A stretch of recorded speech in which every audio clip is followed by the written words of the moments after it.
It's just a game.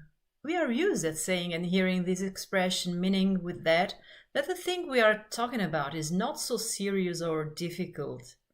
Well, with this focus dedicated to gamification, we will probably discover that game is one of the most serious things in the world, or for sure, one of the most promising areas of intervention to engage people in serious things. To do that, we will talk about what we mean by gamification. We will see the mechanics, the dynamics, but also the aesthetics of a game through the MDA model, and we will close the focus with some practical examples of gamification in tourism sector. Let's start with definitions. Gamification is a playful approach applied to non-game contexts. There is an increasingly pervasive use of gamification in the context of everyday life, tourism included. The objective of applying a gamification approach is to generate stimulating and engaging experiences that motivate active behavior on the part of users.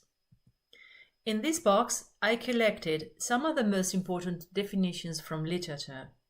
The first two definitions help us to understand in which context gamification can be applied. In fact, we read that gamification is the use of game design elements within non-game contexts and the use of gaming and game design elements with non-game contexts. The remaining four definitions take into account, instead, the role of the people the game is addressed and the expected effects of gamification.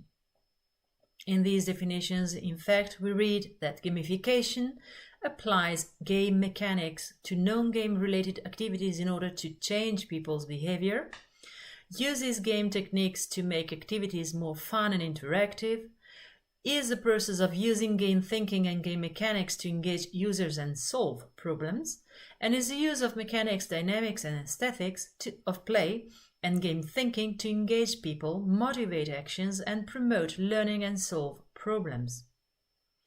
I think that after these definitions, we can consider gamification as an articulated activity with serious objectives and which has to take into account many factors to be effective. And rightly on these factors, we are going to spend some words with the next slides. Let's start from two questions. What is a game? Who does what in a game? Games are created by designers or teams of developers and consumed by players. They are purchased, used, and eventually cast away like most other consumable goods. The difference between games and other entertainment products such as books, music, movies, or plays is that their consumption is relatively unpredictable. The string of events that occur during gameplay and the outcome of those events are unknown at the time the product is finished. This makes games particularly challenging and hence catchy to players. But how does a game work and what are its key components? The MDA model helps us to answer to this question. Developed and taught in 2001-2004 as part of the Game Design and Tuning Workshop at the Game Developers Conference held in San Jose, the MDA is about the mechanics, dynamics, and aesthetics of games, and it formalizes consumption of games by breaking them into their distinct components. These components are shown in the graph on the right side of the slide. We have mechanics, dynamics, and aesthetics. Each of them contains specific aspects of the game. Let's see them in the next slide. Mechanics describe the particular components of the game at the level of data representation and algorithms. Here we have the script to make the game work, for example. We can also consider this area of gamification like the one dedicated to the rules of the game. The area of dynamics describes the runtime behavior of the mechanics acting on player inputs and each other output over time. Here we have, for example, the possible journey through the game in terms of stimuli effects or input-output, like the rewarding progression based on results reached by the player. We can also consider this area of gamification like the area dedicated to the game system. Finally, the area of aesthetics describes the desirable emotional responses evoked in the player when interacting with the game system. Here we have the layout of the game: colors, sounds, shapes, background, images, skins. We can also consider this area of gamification like the area dedicated to fun. We know that one of the first conditions for a game to be successful is that it must produce fun. What makes a game fun? How do we recognize a specific type of fun when we see it? The vocabulary is relatively limited when talking about game and play. Depending on the expected effects we want to produce by making player play our game, and depending on the type of game we are planning, we have plenty of possibilities and stimuli to introduce. In this slide, we see, for instance, that through aesthetics, we can stimulate diverse emotional responses in the player while interacting with the game system. Depending on the response we are aiming to, we will characterize a game and its rules in a specific way.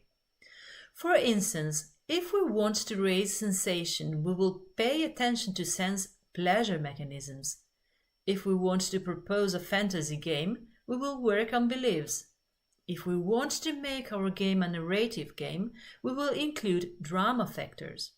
If we want to focus more on the challenge, we will insert a path full of obstacles to be overcome by the player, and so on. Have a look to the box.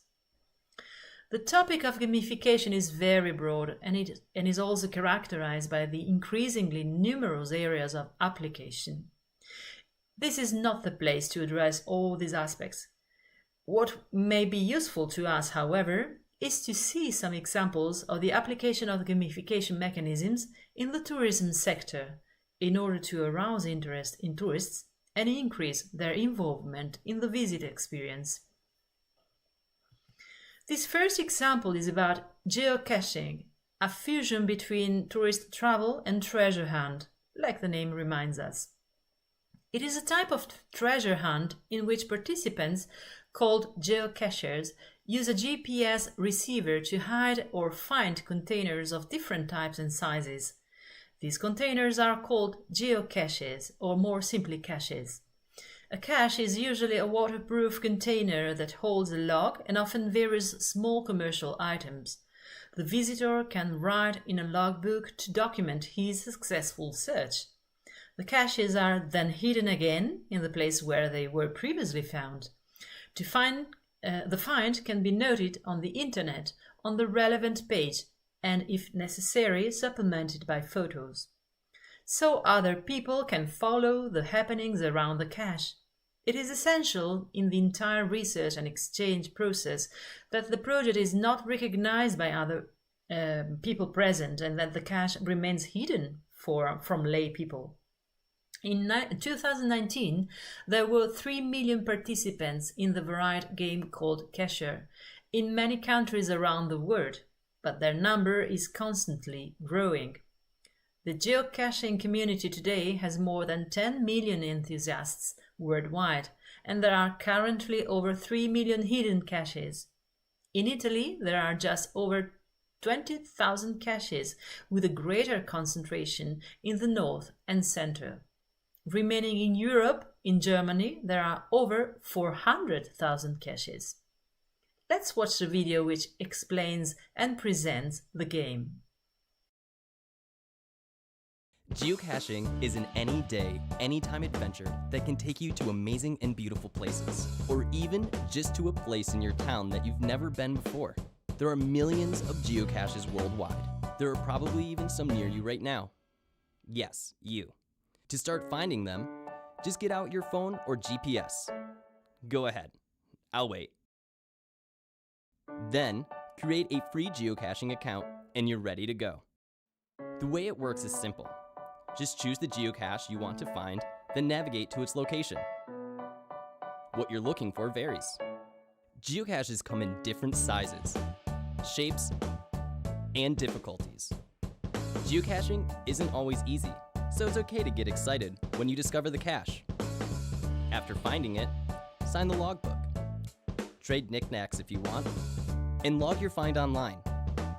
When you're done, just put the geocache back where you found it, and you're on to the next one. Hey, it's the other way. There's an adventure happening all the time, all around you. Become a part of it at geocaching.com.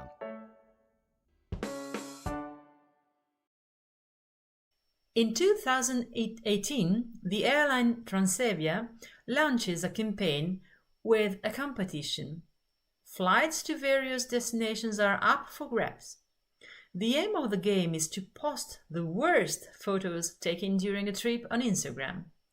The reversal of the perspective from a performance competition to a competition between those who do the worst immediately reassures non-professional photographers, makes the result fun, and enormously broadens the base of possible participants, guaranteeing Transavia greater market coverage and therefore greater diffusion of the message. Let's watch the video.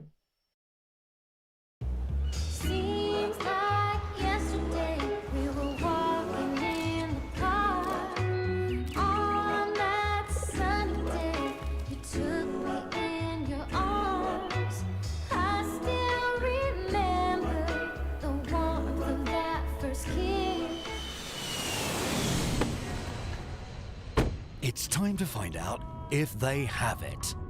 That perfect holiday Instagram photo. The one that will earn them red hearts and smiling yellow faces. The one that will make their followers wildly jealous. #OMG. Okay, they don't have it. Thankfully, it's not too late. With Very Bad Pic, Transavia turns your bad photos into plane tickets. Post your worst holiday photo on Instagram, and with the most lousy, the most messed up one, you can get a return ticket and take it again. This time, we hope you'll do things properly.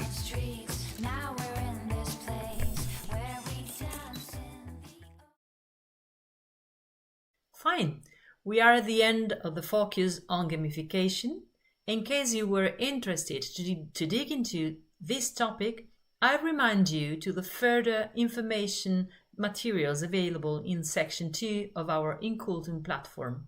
Thank you and see you on the next video.